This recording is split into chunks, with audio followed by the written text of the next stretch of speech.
Greetings everyone, this is Tanya at I Love Iodine. This week's video is on common mallow. This is a great, delicious, edible wild food that we're going to talk about. But before we get started, I just want to let you know I'm not responsible for any injuries or illnesses that result from your actions. You are responsible to do your own research and most importantly, use your common sense. This information is brought to you solely as an educational guide with the best of intentions. It is imperative to always properly identify a plant before you even touch it, let alone consume it. And also, even if you identify a plant, make sure it's a safe plant to touch, okay? So don't think just because you've identified poison ivy that you can now touch it because you know what it is. Make sure you know the differences between your poisonous and your safe plants for touching and for consuming, okay? And use this information along with quality field guides, other reliable sources, and or knowledgeable forager to assist you. This plant is called common mallow. The botanical name is Malva neglecta. It's also called Buttonweed, Cheeseplant, Cheeseweed, dwarf mallow, or roundleaf mallow. We're going to talk about right now why would we call this plant cheeseweed. It's because the fruits over here, we're going to see some pictures of it, and we're going to go outside and look at it as well. These little fruits, they look like little cheese wheels, so that's why they called it cheeseplant or cheeseweed. They call these little things cheeses. Obviously, they're not. And the other feature of this plant is we have 5-petaled flowers, as typically we would see in this family. And we have these little notches out of them, little heart-shaped, similarly. And the other feature about this plant is that it's going to have like a matte green leaves, kind of a dull green, kind of almost with a tinge of blue to get a little bit more of a cool green look rather than we're going to see with the contrasting grass around here, which is more of a green, like grassy green. Anyway, definitely always try to note the differences in the colorations of plants because they do make a really big difference.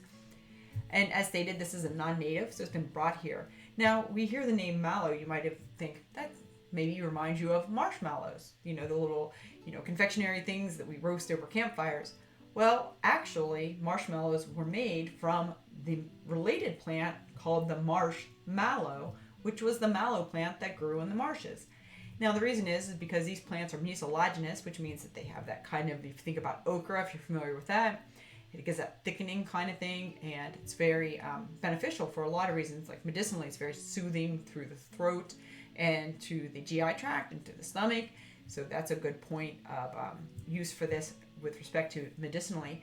But as far as edibility, you can use that for this plant as a thickener, just like you would with okra, or you can even make a similar confectionery dessert like you would if you had marshmallows. Of course, much healthier than probably the things that they sell in stores nowadays, which have no real resemblance to the actual real marshmallows that people made back historically. Because they're made with all kinds of fillers and synthetic ingredients and whatnot, who knows what. Anyway, that being said, this plant's going to flower June through October, and this is in the family Malvaceae, I believe is how you say it. Forgive me if my Latin pronunciation is bad. I'm very poorly at speaking English, let alone any other languages. Also, this is commonly called the mallows or just the mallow family, however you want to call it. So this is just going to show the distribution. It's non-native. This is what this indicates. You can get this information from the USDA. Check out the plants database. It's an awesome resource. Anyway, things that are in blue means it's not native. This is showing the distribution map. It is all throughout the United States. As stated, this map just means that this plant is in at least one region. Doesn't mean it's throughout the whole state. It's just how it goes. You have to zoom in and find out. But it's definitely throughout the region of the eastern United States. I see it very commonly. It's growing in my yard. We're going to go out and do some video of it right after this. And here we have some dried fruits, if you will, here. And as you can see, they do look like little cheese wheels. Very small. As you can see, the little scale there is 5 millimeters. That's half of a centimeter. So they're very tiny. Flowers are very tiny as well. And as we're going to see those growing out there, we'll definitely hopefully see some of them in flowering right now. And we also note about this plant that it's very low growing. It's basically erecto like patent, which means it's kind of a sprawling type of plant. It's not going to grow, straight up and down like we would see maybe with lamb's quarter or with, our wild lettuces or something, which are out there as well. Also, we're going to definitely try to look at the plants because as the leaves get bigger, they become more rounded. But when they're smaller, they do have, kind of almost like a little maple shape to them, like a maple leaf. So we might see some of that out there. And then this is the fruits that are enclosed. Whenever they open up, they're going to show that like little mini cheese wheel there. So how would we use this? Well, we can use the leaves, the stalks, the flowers, the seeds. We can also use the roots as well. Edible uses, you can use the leaves as a salad green, on sandwiches, steamed, sauteed, juiced, or blended. The leaves and the cheeses, okra-like thickener for soups and stews. Now the roots, they can be boiled to make marshmallows, that's in quotes of course, or as an egg meringue substitute. The cheeses and seeds, they can be boiled with roots or alone as above for the same type of reason, to make that mucilaginous substance that you can use for a myriad of different things. So it's a great way, if you're vegan, you can make an egg meringue substitute out of this. Now again, where we find this: waste places, yards, alleyways, places where things have been disturbed. It's going to be 1 to 3 feet. It does have a tendency to be more sprawling than erect. That's what you're going to see. Now medicinally, as stated, we can use the tea, and that could be the roots, the leaves, the cheeses, whatever you want to do. And you want to boil that up, and make a tea out of it. If you're dealing with the root, you can do like a decoction, so that's a little bit of a longer type of a cooking thing. If you're dealing with the leaves, you want to do an infusion, a little lower temperature, and you want to steep that. Whereas the decoction, you want to leave it on the stove and boil it up a little bit. And what we've stated is that mucilaginous substances, they are soothing to the mouth, throat, stomach, and digestive tract due to the mucilage and content in it. And it's also been used for angina, coughs, and bronchitis, at least, historically, and as the reports go. Now, mucilage is a polysaccharide substance extracted as a viscous or gelatinous solution from plant roots, seeds, etc. Okay? And that's also why it's good for coughs, because it can be very soothing for that. Now, the roots and the leaves, they can be made into a poultice, and they can be used to treat wounds and tumors. That's according to what it says historically and the research that I have checked into. And it has been stated that this is strongly anti-inflammatory and it's mildly astringent. So next off, we're going to go look at my ebook. This is one of the plants that are in it, and it gives a little more detail. And there's a few recipes there as well with some pictures. And then we're going to go outside in my backyard and take a look at this and see what it looks like in real life. And let's see, it is June 28th, 2022. So we'll see what it looks like about that time, okay? All right. Without further ado, we will move on. Now, looking at the ebook, we have the polysaccharide substance extracted as viscous or gelatinous solution. We've already talked about that.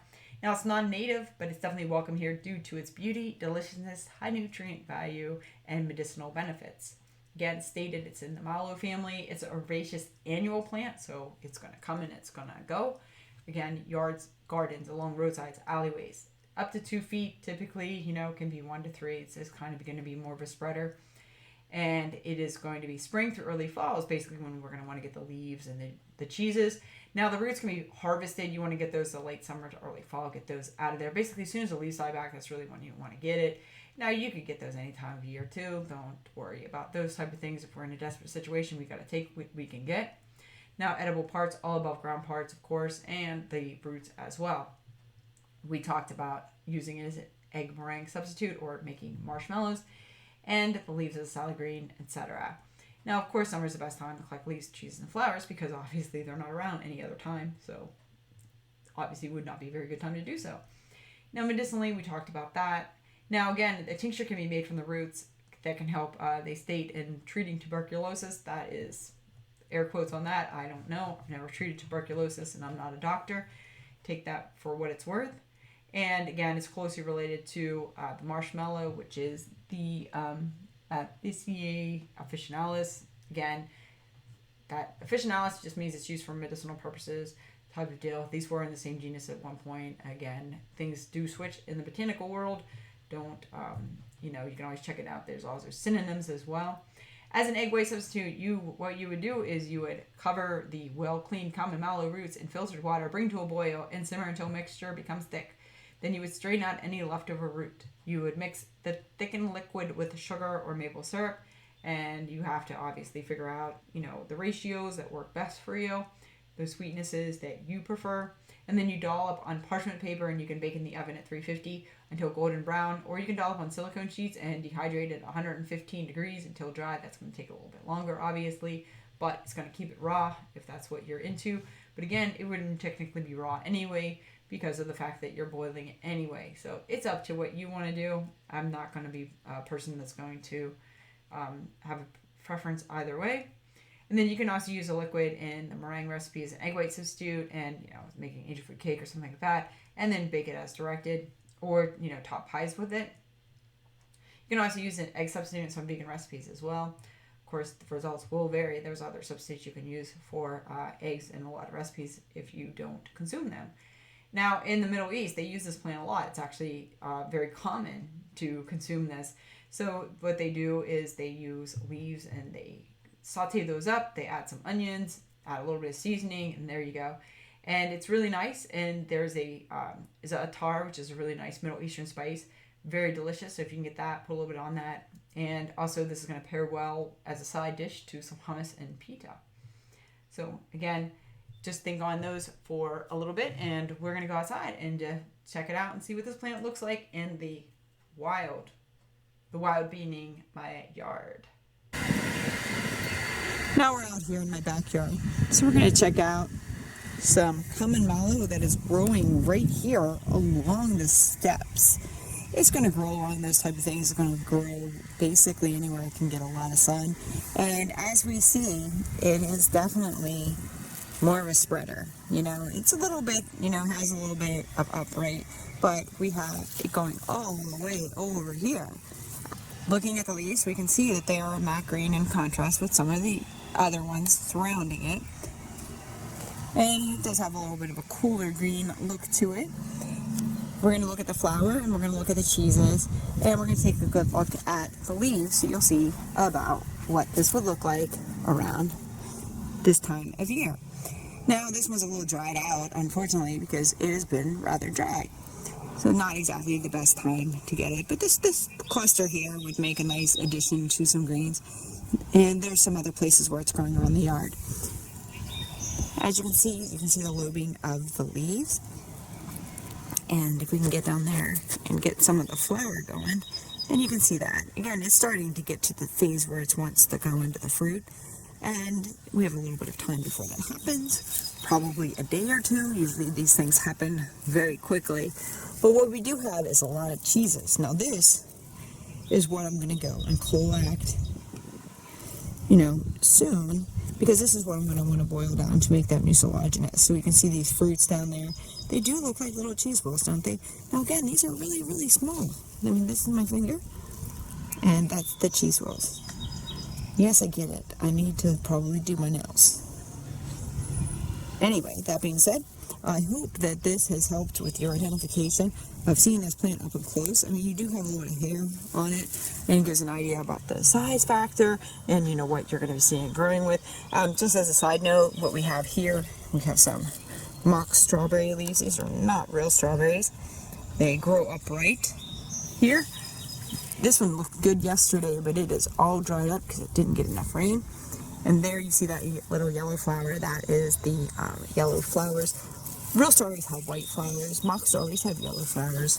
And these are growing upright, whereas real strawberries would be folding over. Anyway, that being said, you can eat them. They just don't taste like anything. Just don't go crazy. They're more medicinal than edible. Anyway, it's up to you to do with it what you will. Anyway, peace and love, everybody. I hope that you like this video. I hope it helped with your identification of common Malva, Malva neglecta. Also, as a side note, if you want and you haven't subscribed, please do. That'd be really awesome. And if you could like the video, that would be even more awesome. And even more awesome than that is if you click the notification bell, then you'll be notified when I put out a video, which I'm planning on doing every single Friday. That's why we call it Foraging Fridays. Also, if you want full-length videos, please go to the link down below, or the URL in the description, and go to my other YouTube channel, which is where I put the longer ones. And that way you can learn about a whole bunch of plants at one time, but in a faster way. Alright, again, have a really great one. Thanks again.